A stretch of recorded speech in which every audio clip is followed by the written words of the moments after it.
கிறிஸ்துவுக்குள் அன்பானவர்களே, இன்றைய நாளிலும் நாம் தியானிக்கிற வார்த்தை, நான் எதற்கு பயப்படுவேன். கிறிஸ்தவ வாழ்விலே பயம் என்பதே இருக்கக்கூடாது. ஏனென்றால் வேதத்திலே அநேக இடங்களிலே ஆண்டவர் வசனங்களின் மூலம் நமக்கு சொல்லுகிறார், பயப்படாதே பயப்படாதே. இது அநேக இடங்களிலே நாம் பார்க்க முடியும்.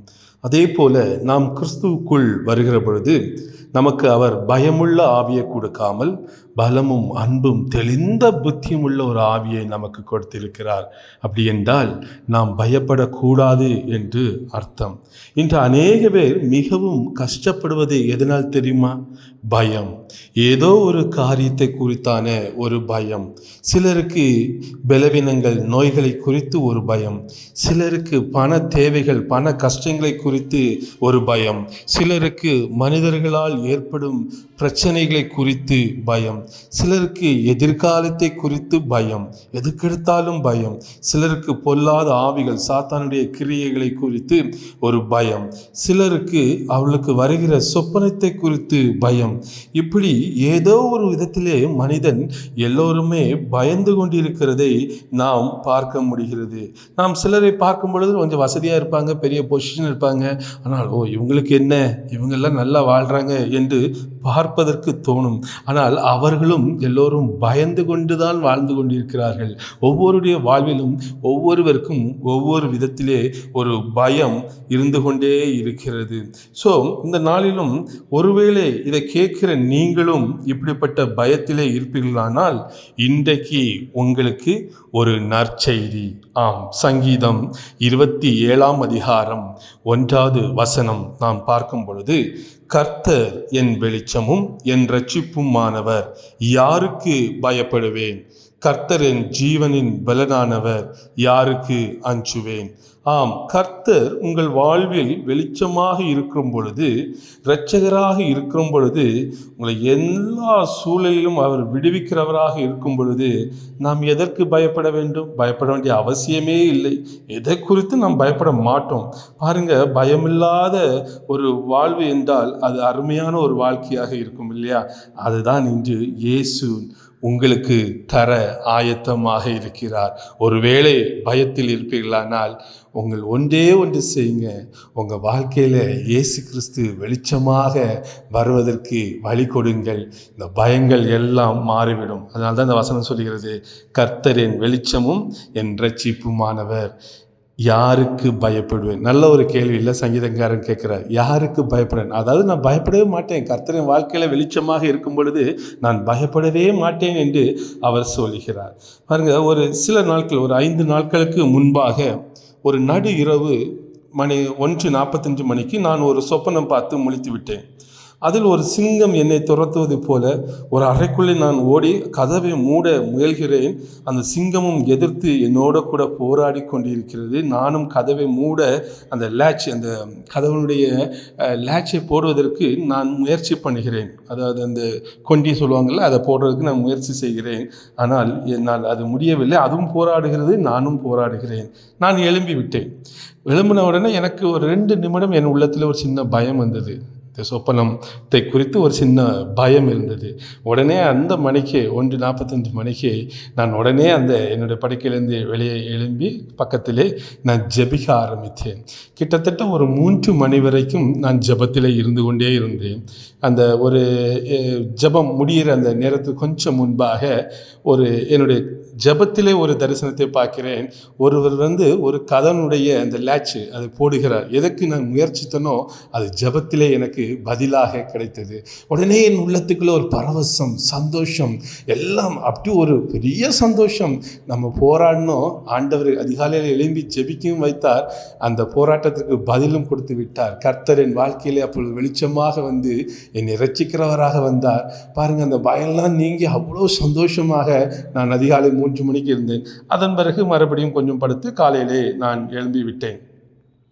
ஸோ ஆண்டவர் அந்த நேரத்தில் எனக்கு வெளிச்சமாக இருந்ததுனால எனக்குள்ள ஒரு பெரிய சமாதானம் என்னை மூடினதை நான் பார்க்க முடிந்தது. அந்த சூழல், அந்த சந்தோஷத்தை நான் அழகாக அனுபவித்தேன். பாருங்கள், அப்போ இந்த ஒரு ஒரு பயம் ஒரு 2 நிமிடம் என்னை ஆட்கொண்டது. நான் தேவ சமூகத்தில் இயேசுவை நோக்கி பார்த்தேன். உடனே எனக்குள்ள ஒரு பெரிய சந்தோஷம். நான் அன்னைக்கு தான் பார்த்தேன், அதிகாலையில் மறுபடியும் ஒரு 6 மணிக்கு எழும்பி வேதத்தை தியானிக்க ஆரம்பித்தேன். அப்பொழுது அந்த வசனமும் எனக்கு கிடைத்தது. இதுக்கு முன்னால் நான் படித்திருக்கிறேன்.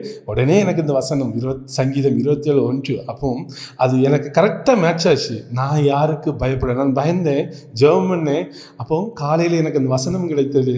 அப்போ நினச்சேன், ஒரு ஒரு ஏதோ ஒரு பிரச்சனை நம்ம தேடி வந்தோம். ஆண்டவர் நம்முடைய வாழ்க்கையிலே வெளிச்சமாக வந்ததுனால இப்போ நம்ம யாருக்கு பயப்படுகிற இந்த கேள்வியை நமக்குள்ளே கேட்குற அளவுக்கு சந்தோஷமாக இருக்கிறோம். பாருங்கள், எவ்வளோ அருமையான வாழ்க்கை ஆண்டவர் நமக்கு கொடுத்திருக்கிறார் என்று நான் நினைத்து சந்தோஷப்பட்டேன். அது அதிகமாக சந்தோஷத்தை என் வாழ்விலே அந்த தினத்திலும் கொடுத்து கொண்டே இருந்தது. ஆண்டவர் இன்றைக்கு நம் வாழ்விலே வெளிச்சமாக இருக்கும் பொழுது நாம் எதற்கும் பயப்பட மாட்டோம். இதை நான் உங்கள் மத்தியிலே சாட்சியாக கூறுகிறேன். இருளில் இருக்கிறவர்கள் தான் இருளை குறித்து பயப்படுவார்கள். அதே வெளிச்சம் வந்துவிட்டால் பயம் நம்மளை விட்டு நீங்கிவிடும். இது நம்ம உலக வாழ்க்கையிலே நம்ம ஒரு வீட்டுக்குள்ளே ஒரு அறையில் இருந்தால் கூட நம்ம ஒவ்வொருவருமே உணர்கிற ஒரு விஷயம் இது. பாருங்க, இதே தான் மத்தேயு 4:15 வசனம் சொல்கிறது, இருளில் இருக்கும் ஜனங்கள் பெரிய வெளிச்சத்தை கண்டார்கள், மரண இருளின் திசையில் இருக்கிறவர்களுக்கு வெளிச்சம் உதித்தது. இது இயேசு கிறிஸ்துவினுடைய வருகையை குறித்து சொல்லப்பட்ட ஒரு தீர்க்க தரிசனம். ஏசாயாவிலும் இது கூறப்பட்டிருக்கிறது. இயேசு கிறிஸ்துவினுடைய வருகை இருளில் இருக்கிற ஜனங்களுக்கு வெளிச்சத்தை கண்டார்கள் என்று சொல்லப்பட்டிருக்கிறது. இன்றைக்கு ஒருவேளை ஒரு பயம், ஒரு இருள், ஏதோ ஒன்று உங்களிலே காணப்படுமானால், இதை கேட்குற யாரோ ஒருவருக்கு நீங்கள் உங்கள் வாழ்க்கையை குறித்து ஒரு பயத்தோடு இன்றைக்கி இருப்பீர்களானால், இன்றைக்கு உங்களுக்கு ஒரு நற்செய்தி. எதை குறித்தும் கலங்காதீங்க. வெளிச்சத்தை கொடுக்கிறவர் இயேசு கிறிஸ்து. இயேசுவை தேட தேட உங்கள் வாழ்க்கையிலே வெளிச்சம் வந்துவிடும். அந்த வெளிச்சம், கர்த்தர் உங்கள் வாழ்க்கையிலே வெளிச்சமாக இருக்கும் பொழுது நீங்கள் கேட்பீங்க, நான் யாருக்கு பயப்படுவேன்?